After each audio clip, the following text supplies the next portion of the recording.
Hey everyone, hi, welcome back to my channel. I'm Shelly, and today what we're doing is we're talking stats, okay? I was talking with my friend Fraser Simons at the channel Springboard Thought, and he was going through his video ideas with me, and he mentioned a stats video, and immediately I was like, can you please do a stats video? I really, really love stats videos. So if you have a stats video out there, I probably have watched it, whether I've commented on it or not, because I love them. I'm kind of addicted, okay? But I do think that there is a good thing about a stats video and then a not so good thing about a stats video. And we're going to get into that in the meat of the video. But if you're new here, then hi, I'm Shelly, and I love books and reading, and I love nerdy things like stats. Although books and reading are also nerdy, like that's like a nerdy topic as well. So it's okay, you know, I guess I'm just one big mega nerd over here. Yeah, and if you also like this kind of thing, if you were also quite the nerd, then I would encourage you to subscribe and stick around. Now let's go ahead and get into the meat of this video. One thing that I love about stats videos, especially and specifically if they come from something like Goodreads or storygraph, what I love about it is that it gives us language in order to talk about our reading. It breaks our reading up into categories. It helps us decipher our moods, our genres, and it gives us a really easy picture to see most read and most frequently read author, and all of that work is done for us, right? Now, the one thing I don't like about platforms that help us understand our reading and break down our reading for me as a reader is that it gives me language in order to talk about it, and sometimes I blindly take that language and all of a sudden that is now a component of how I describe myself as a reader without really defining what that means or without really putting a lot of thought into it. So on the one hand, we don't have to put a lot of thought into it. And then on the other hand, because we don't put a lot of thought into it, sometimes we don't actually think out the language that we're using. Because all of a sudden, when there was the proliferation of the use of Goodreads, then we are all talking about, oh, wait 1 second. Hello? Ted is out of town right now. And so that was him on the phone, and I've totally completely lost my train of thought. But you know what, that's okay. I think I was somewhere around the lines of, with the proliferation of Goodreads, like all of a sudden we are all saying that was a 5-star read, and there's no articulation as to why. It's like we can now just say that was a 5-star read, and then all of a sudden I know it means different things for different readers when you say that was a 5-star read, but we all take it as that was a great read, that was a fantastic read, it was amazing, and we're really not getting into the nuances of why that was amazing, maybe how the author did something that made the book so good. We're not really getting into an actual review of the book. We're just shortcutting it to saying that that book was amazing without really getting into the nitty-gritty of why, you know? And so on the one hand, I really love, the work being done for me. And so I'm going to be pulling my stats from storygraph, which, I'm happy to do. However, I think that, take it with a grain of salt. I would usually like to do these stats myself, but I just don't have the time or the energy in this moment. So I'm using storygraph, and I'm going to be using their language, but I'm walking into this stats video with a bit of trepidation for using only storygraph language in order to talk about my reading. So let's just get started with that kind of like doozy of a chat about pulling one's stats from Goodreads or storygraph. Even though storygraph does have more nuance, it's never going to be the nuance of me actually doing the data, breaking down the data myself, breaking things into categories, doing the whole thought process myself, and then explaining where I got to and how I navigated to some of my conclusions. So we're gonna pull up, I'm actually gonna scoot to the side so we have a bit more space to pull up some stats. So it's going to say that I read 135 books this year. Now on Goodreads it says I have 136. I'm missing one. I don't know where it's at. I don't know which one is missing, and I'm not going to go digging for it, okay? Now, according to pages read, though I have listened to books, and I didn't go in and do the nitty gritty of the formats, you know, of like how many books I listened to versus how many books I read. So I know that some of these pages read were also listened to. And so it says that I read, or I consumed, we'll say, 46,414 pages, which is quite a bit. According to the moods in Storygraph, my most consumed or my most read mood is reflective, which doesn't really surprise me. I don't really know how they're defining reflective. Is it perhaps a character looking back on their life? That would make sense. Can someone tell me, like, what do they mean by, give me a second. Okay, reflective writing, according to Wikipedia, says that the writer describes a real or imaginary scene, event, interaction, passing thought, or memory, and adds a personal reflection on its meaning. Many reflective writers keep in mind questions such as, what did I notice? How has this changed me? And what might I have done differently when reflecting? That's true. I think that I gravitate towards books with writers who are thinking about these questions, especially how has this changed me, because I do quite like that theme in writing. All right, the next big pie on my pie chart is emotional. I do love a good emotional book. I don't like when they're emotionally manipulative books, but I do like books that will, you know, kind of give you that gut punch. I'm really thinking of like the Neapolitan series, in which it is about a friendship, by Elena Ferrante, and it's about a friendship and what that friendship meant, and going into those nuances of growing up and those emotions. Or I would think of like my favorite book that I read in regards to 2022, which was Son of the Century. To me, that would be emotional, but it's almost rage and frustration that's coming out in that book. So, okay, the next piece of the pie is adventurous, which I am kind of surprised by. I would not think that I'm an adventurous, that I like adventure stories, but I did a lot of my lighter reading. I don't know why I'm doing lighter in air quotes. A lot of the reading that I would consider a little bit lighter was more on the adventurous side. So I'm thinking like The Magician series by Lev Grossman, The Raven Boys by Maggie Stiefvater. Gosh, y'all, don't, just let it pass. So, you know, I think about, there's like this chunk of my reading in which I do like to go on a good adventure story. Okay. And then the next piece of the pie, I'm going to do a couple, but like the next three are kind of strange to me. Okay. So then we have dark. I would never have considered myself enjoying dark books. I'm going to wonder if what they say is dark. You click on it and it's there. Oh my gosh. Okay, so under dark, The Bread the Devil Need. Yeah, that was by Lisa Allen Agostini. The Girl Who Kicked the Hornet's Nest. Yeah, there are some dark moments in that. The Silence of the Girls, a little more grotesque than dark in my opinion. The Nickel Boys, yeah, that's dark. Empire of Pain.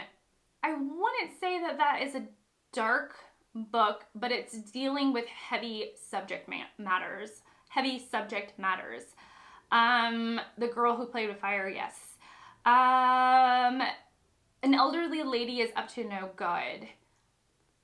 I would not say that is dark, in my opinion. I think that there are dark moments, but ultimately it's supposed to be like darkly humorous. I don't know, so I kind of disagree with that one. Mouse, dark, yeah, kind of. The Trees, yes. The Magicians, is it dark? I don't think so. Okay, so I'm getting what they're saying dark is. Ooh, I want to go back now. Okay, emotional. What is emotional? Oh yeah, Hiroshima by John Hersey. That was a nonfiction book. Beyond Scandal and Desire. That is not an emotional book. That is a romance. Beyond Scandal and Desire. Y'all know now. Mouse 2. And Here My Troubles Begin by Art Spiegelman. Yeah, that's emotional. Though it's not like, I would think of emotional as like it would make you cry. That book, it's more horrifying than would make me cry. The same thing with The Bread the Devil Need. It's more of like, it's talking about something difficult than like emotion. I don't know. Island of Missing Trees. I want to hear what? By Richard McGuire. That is not emotional. No. Silence of the Girls. Yeah, okay. All right, I kind of disagree with this emotional thing. Let's look at reflective. All right, okay, yeah, Satan Says by Sharon Olds, which is a poetry book. Very reflective about her life. Let's think. The Sentence by Louise Erdrich. Yeah, I guess so. The Wanderer by Peter Van Den No. Reflective. No, this is just like a little adventure story that this paper boat goes on. Okay, Their Eyes Were Watching God. Yes, I would agree with that. Okay, so I can see that I'm disagreeing already. I'm already like disagreeing with Storygraph. Let's go to Adventurous. Wow, this is so exciting now. Adventurous by Will McPhail. It's a graphic novel. Yes, definitely adventurous. I would not say Beyond Scandal and Desire is an adventurous book. It's a romance love story. Ring of Bright Water. I would say that's adventurous because the author moves out into the middle of nowhere in the Northern Highlands of Scotland and befriends a beaver. Let's think, what else is adventurous that I agree with? The Magicians by Lev Grossman. Yes. The Luminaries by Eleanor Catton. Yes, I would say definitely an adventurous book. Outlander by Diana Gabaldon. Yes, another adventurous book. Okay, so I think I agree with the adventurous piece of the pie, all right? Okay, can we go to dark? Oh wait, we already did dark. Yes, that's the one I started with. Gracious me. Okay, the next piece of the pie that is quite large with 24 bucks is going to be sad. Sad. Okay, and then we're seeing like the same offenders. I think it's because I'm like at the top of, I think it starts at reverse chronological order. So I'm getting like the same books. So for sad, we have like Toni Morrison's The Bluest Eye, Toni Morrison's Beloved, The Colony by Audrey McGee, Thirst by Mary Oliver. I wouldn't say that that's sad. Gone with the Wind. I would not say that that's sad. Brokeback Mountain. Yes, that is a sad book. Okay, so I'm getting a sense of what they're saying is sad. And then the final piece of the pie is mysterious. I was just lamenting to the Up to No Good book club that I don't read a lot of mysteries, okay? Like I just can't get into mysteries. So what are they saying is mysterious? The Stieg Larsson books, The Girl Who Kicked the Hornet's Nest, The Girl Who Played with Fire, The Girl with the Dragon Tattoo. Okay, so those are mysterious. Possession by A.S. Byatt. I would not call that mysterious, no. Motherless Brooklyn, definitely a mystery. The Man Who Saw Everything by Deborah Levy, definitely a mystery. The Thursday Murder Club, definitely a mystery. The Trees, oh wow. Okay, so I actually like more mystery than I thought. Okay, you are proving me wrong, Storygraph. I had no idea, so I like more mysteries than I thought. Okay, so we're gonna move on. That was really interesting. Okay, so we're gonna go to pace, and as far as, I'm checking my time, as far as pace goes, I have 50% a medium pace. That makes sense to me. And then at 36% a slow pace, and then at 14% a fast pace. I am not a plot-driven reader in the least. Actually, if something is too plotty to begin with, I have a hard time investing myself into the book because I'm a character-driven reader and I want to be invested in the struggle of the character. And so, yeah, it makes sense to me that I don't really enjoy fast-paced books. Let me see what they say is fast-paced. Every Heart a Doorway, I hated that. The Lion, the Witch, and the Wardrobe, I just like that. An Elderly Lady is Up to No Good. I really enjoyed An Elderly Lady is Up to No Good because it is like about an old lady who is quite, in her own way, dark. Though I don't think, again, it's more like darkly funny. It's not just like dark. Like, An Elderly Lady is Up to No Good is probably going to be in the same dark category as A Little Life by Hanya Yanagihara, and I don't think those really, that's not the same kind of dark, Okay, Lore Olympus, I just despise that book by Rachel Smythe. the Heartstopper series. Okay, so it seems like it's a hit and miss when it comes to like fast-paced books, and they're going to be like graphic novels, plays, shorter works. That's going to be like fast-paced. Interesting. Okay, let's go to page number. So at 46%, I have most of my books are less than 300 pages. That makes sense to me because I did read quite a few graphic novels this year. I also did my 30 and 30, which really bolstered my numbers in regards to like how many books I read. So it makes sense that there is a large piece of the pie. So I read 30 books in 30 days in September, which really bolstered my reading numbers overall. And it would make sense to me that that is what is taking up a huge chunk of the pie. And then the next chunk would be page count 300 to 499 pages. And this is at 38%. Again, it makes sense to me. I think most of the books that I tend to gravitate towards, if I'm not looking for, I don't know. Sometimes I look for like closing a really quick feedback loop. And so I do look for something that I can read or I can listen to in 1 or 2 days. And so I do look for that really quick like feedback loop. But I think the books that if I'm not looking for like a quick, dose of serotonin or dopamine, whatever I'm getting from this really, a quick read, then I think I do gravitate towards books that are like 300 to 499 pages. I want to look at the ones that were 500 plus. Oh my gosh, I read 22 books that were over 500 pages. Okay, so that would be, The Girl Who Kicked the Hornet's Nest by Stieg Larsson, Possession by A.S. Byatt, Empire of Pain, again, the Stieg Larsson series, The Poisonwood Bible, All the Young Dudes, which was fan fiction, really kind of random read for me. The Luminaries pops up again by Eleanor Catton. That book is a behemoth of a thing, 848 pages according to Storygraph. M. Son of the Century, Great Circle, The Jasmine Throne by Tasha Suri. Yeah, this all makes sense. Okay, there's nothing that I'm like, oh my gosh, I didn't realize you were over 500 pages. Yeah, and I like a good chunkster, Okay, something that doesn't surprise me in the least is the fiction to nonfiction ratio. So 26% of my reading is nonfiction or was nonfiction, and 74% was fiction, which I quite enjoyed. I love a good nonfiction. I think I would maybe, I don't know, I read naturally, so I'm not like trying to control how much nonfiction to fiction I'm reading. So as a natural reader, this makes a lot of sense to me. I read a lot for prize lists in 2022, which I think really kind of aided my fiction reading. And then I was also a booktube prize judge, which I think, again, added 6 books to my nonfiction reading right then and there. So interesting. Okay, so now we're going down to genres. It's like kind of like what is tagged as this and that and the other. So we're going to go through this bit again with a grain of salt. So it says that my most read genre is literary with 38 books. Makes sense to me. I love I'm a literary bee over here. I love literary books, okay?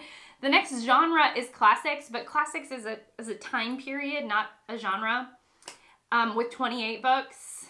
I don't know what they're classifying as genre for classics. I don't know what they're saying makes a classic book. But 28, that sounds good. I'm surprised at the next one, which is LGBTQIA+. I'm kind of surprised. 26 books fall into this category. I guess I like that kind of read. Again, it's just like, I'm reading naturally, so I don't really think about it. But I think that's kind of cool. I bet some of it was the Heartstopper series. Yeah, that was probably, a good portion of it. Historical, I think historical fiction is what they're actually referring to. Not surprised. I do love a good historical fiction book. 24 books there. And then fantasy at 24. Romance? What? 19 romance books? My gosh. What are we talking about? Again, we have Possession. Yes, that is a romance. The Heartstopper books are under romance. Oh, things are getting crazy up in here. Before things actually go totally bananas here, what I'm going to do is I'm going to go over my most read authors and then the graph in which you can see my reading throughout the year. So my most read authors were Maggie Stiefvater, which I'm kind of surprised about, but I read her Raven Boys cycle, and then the first book in the following series. And yeah, so 5 books from her, which she's my most read author, which is interesting because I wouldn't say that she was a favorite author.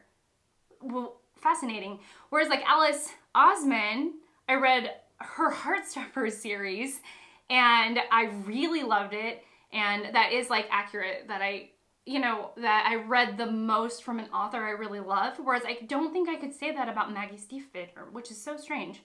The next most read author is Elizabeth Stroud. So I really got into her Lucy series.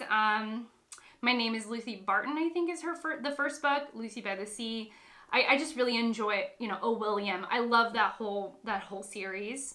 And then Miss King Bean 89 was the fan fiction thing that I did for Garb August. And I separated those books out into individual.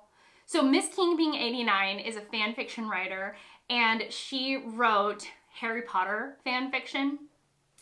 And I just separated those volumes out into separate books. Otherwise, I think I would have felt like I was reading a 1,000-page book, and I felt like it was going really slowly. So it was helping kind of close those feedback loops. So that's why she's listed. And then Elena Ferrante, who truly is like a favorite. Like I love her. I love her so much. Stieg Larsson's there because of the Girl with the Dragon Tattoo series. Lev Grossman because I read the entire Magicians trilogy. And then we have, Deborah Levy, Sharon Olds, and Lewis Carroll, books that I've read 2 of, which could, I think, probably continue down because I read 2 James Baldwin books. So we could just continue going on and on with the books that I've read 2 from the same author. Very fascinating though. I like that. And then so interestingly we have, oh wow, okay, so wow, very fascinating. So number of books and pages broken up over the course of the months. So it seems that I had a pretty even start, how do I say this? January, February, April, May, June, October, November, December, I read roughly about 2,000 to 3,000 pages. So it seems like that is my average. And then with March, I had a lot of family visiting then. Oh, I think my camera is about to stop recording. One second. I really need to wrap this up. Okay, so in March and July, those are my lowest reading months, and it's because I was on vacation or I had family visiting. Fascinating. March was also the month that I read War and Peace, and I know that really took up a lot of my time, but also my page count for that month in March is quite low, which is really interesting. And then in September and August, we are just skyrocketed. And I think what happened was that I was very stressed out. We were going through some transition. And part of the way that I dealt with that is that I read quite a bit. All the interruptions today, y'all. All the interruptions. And so as I was dealing with that stress, I wondered if I just sort of kept my head in a book, kept my nose in the book, which is actually, in my opinion, not the worst thing. It's not the worst way to deal with stressful times. To process and to let yourself process while doing something that you love and interacting with humans in a different way or in a different form.